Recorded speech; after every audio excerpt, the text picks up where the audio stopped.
यं ब्रह्मा वरुणेन्द्ररुद्रमरुतस्तुन्वन्ति दिव्यैस्तवैः वेदैः साङ्गपदक्रमोपनिषदैः गायन्ति यं सामगाः ध्यानावस्थिततद्गतेन मनसा पश्यन्ति यं योगिनो यस्यान्तं न विदुः सुरासुरगणाः देवाय तस्मै नमः।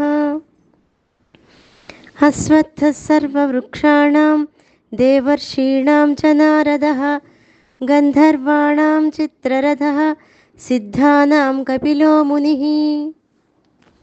ముందర శ్లోకంలో శ్రీకృష్ణ పరమాత్మ తాను ఎక్కడెక్కడ ఏ ఏ వ్యక్తులలో ఏ ఏ రూపాల్లో ఉన్నానో చెప్తూ, ఇక్కడ ఈ శ్లోకంలో భగవానుడి యొక్క విభూతులను చాలా స్పష్టంగా తెలియజేస్తూ, తాను చెట్లన్నిటిలోనూ రావి చెట్టునని, దేవర్షులలో నారదుడనని, గంధర్వులలో చిత్రరథుడను అని, సిద్ధులలో కపిల మునీంద్రుడు అని తెలియజేస్తున్నాడు. అశ్వత్థ సర్వవృక్షాణం అంటే చెట్లన్నిటిలోనూ రావి చెట్టు చాలా శ్రేష్టము, పవిత్రము. పురాణాలలో దీని మహిమ గురించి విశేషంగా చెప్పబడింది. వృక్షాణం అశ్వత్థ వృక్షం అని చెప్పడం వలన ఆ వృక్షము సాక్షాత్తు భగవన్ నిలయమే అని తెలుస్తోంది. అందువల్లనే జనులు దీనికి ప్రదక్షిణ పూజలను చేస్తూ ఉంటారు. ఔషధ దృష్టిలో కూడా రావి చెట్టుకు గొప్ప ప్రాముఖ్యత ఉంది.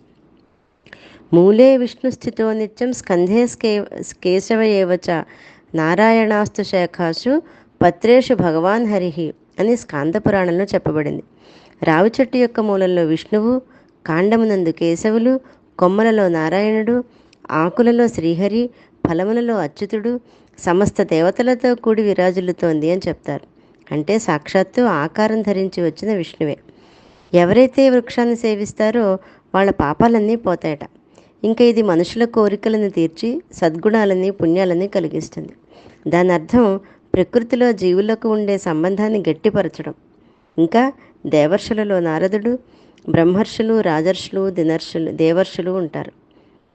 అంటే బ్రహ్మర్షి వశిష్ఠుడు, రాజర్షి విశ్వామిత్రుడు, దేవర్షి నారదుడు. నిరంతరము విష్ణునామస్మరణతో గడిపే గొప్ప వ్యక్తి నారదుడు. అటువంటి నారదుడు తానే. గంధర్వులలో చిత్రరథుడు తానే. దేవహూతి యొక్క గర్భంలో జన్మించిన విష్ణు వంశే కపిల మహర్షి, అది కూడా తానే అని శ్రీకృష్ణ పరమాత్మ తెలియజేస్తున్నాడు. జై గురుదత్.